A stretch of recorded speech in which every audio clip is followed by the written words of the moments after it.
سورہ کافرون یہ مکی صورت 6 آیتوں پر مشتمل ہے۔ بسم اللہ الرحمن الرحیم۔ شروع اللہ کے نام سے جو سب پر مہربان ہے، بہت مہربان ہے۔ قل یا ایھا الکافرون، تم کہہ دو کہ اے حق کا انکار کرنے والو، لا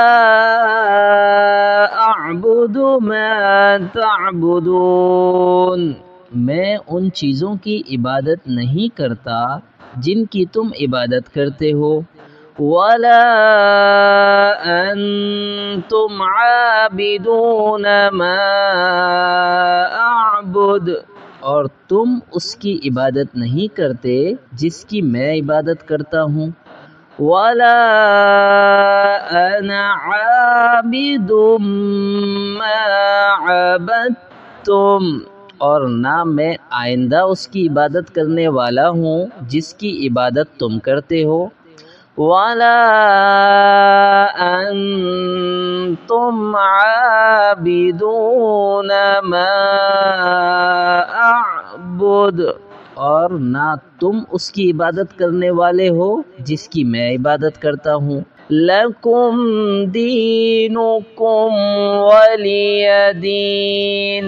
تمہارے لیے تمہارا دین ہے اور میرے لیے میرا دین ہے۔ یہ صورت اس وقت نازل ہوئی تھی جب مکہ مکرمہ کے کچھ سرداروں نے، جن میں ولید بن مغیرہ، عاص بن وائل وغیرہ شامل تھے، حضور اقدس صلی اللہ علیہ وسلم سے صلح کی یہ تجویز پیش کی کہ ایک سال آپ ہمارے معبودوں کی عبادت کر لیا کریں تو دوسرے سال ہم آپ کے معبود کی عبادت کر لیں گے۔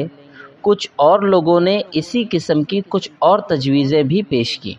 جن کا خلاصہ یہی تھا کہ حضرت صلی اللہ علیہ وسلم کسی نہ کسی طرح ان کافروں کے طریقے پر عبادت کے لیے آمادہ ہو جائیں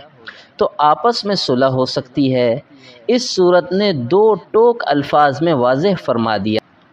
کفر اور ایمان کے درمیان اس قسم کی کوئی مصالحت قابل قبول نہیں ہے جس سے حق اور باطل کا امتیاز ختم ہو جائے